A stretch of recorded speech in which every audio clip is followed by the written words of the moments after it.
ঝুনি পার হয়ে তারপরে পায় মানব জন।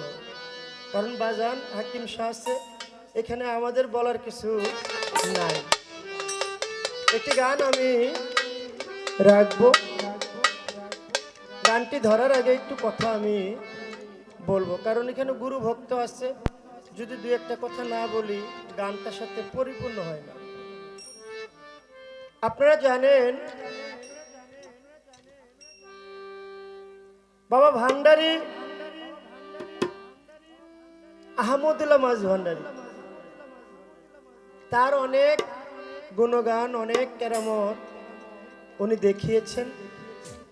তার একজন ভক্ত ছিল, তার নাম ছিল আসমত আলী। ভক্তের নাম আসমত আলী, ওনার বাড়ি হলো রাঙ্গুনিয়া নিবাসী, মানে ওই চট্টগ্রাম ফটিকছড়ির পাশে একটা গ্রাম, ওটার নাম হলো রাঙ্গুনিয়া। রাঙ্গুনিয়ার বাসিন্দা, ওনার নাম আসমত আলী। সে আসমত আলী রাঙ্গুনিয়ার পাশে বিশাল এক জঙ্গল, সেখানে সে কাঠ কাটতে যায়। কারণ অনেক মানুষের আছে কিছু ব্যবসা বাণিজ্য থাকে, সে কাঠ কেটে ওই কাঠ বাজারে বিক্রি করে তারপর তার সংসারটা চালায়। ওই ভক্ত আসমত আলী যখন জঙ্গলে গেলেন কাঠ কাটার জন্য, যখন কাঠ কাটবে চেয়ে দেখে একটা বাঘ তার সামনে দাঁড়ানো। আচ্ছা বাবা, কোনো মানুষের সামনে যদি বাঘ থাকে তার কি আর বাঁচার কোনো সম্ভাবনা থাকে?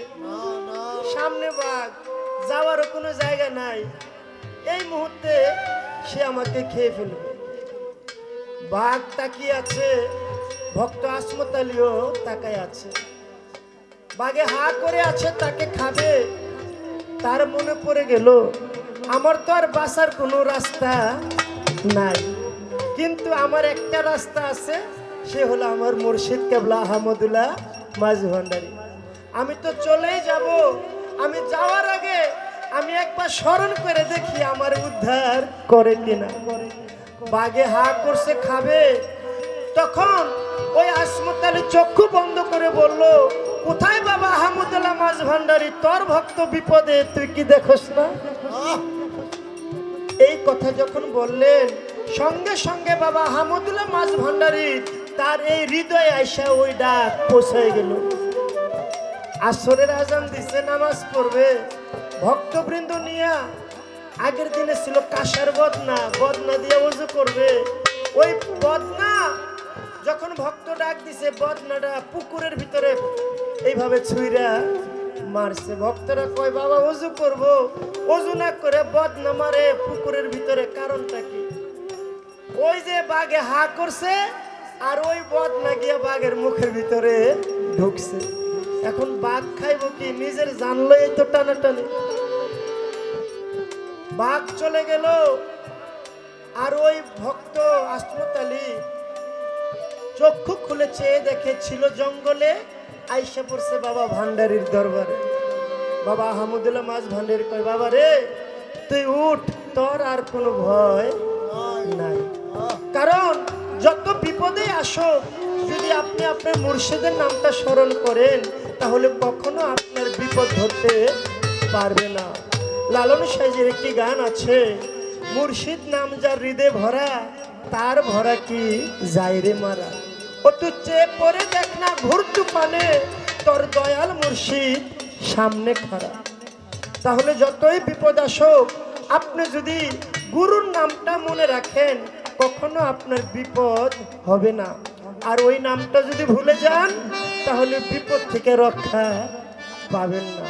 তাই আমার যে গানটি, ওই নাম ভুল করিলে যাবি রে মারা, ভুল করিলে যাবি রে মারা, করবি রে ভীষণ ফেরে, ভুইল না মন তারে, নিরিগ বান্ধরে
সেই বল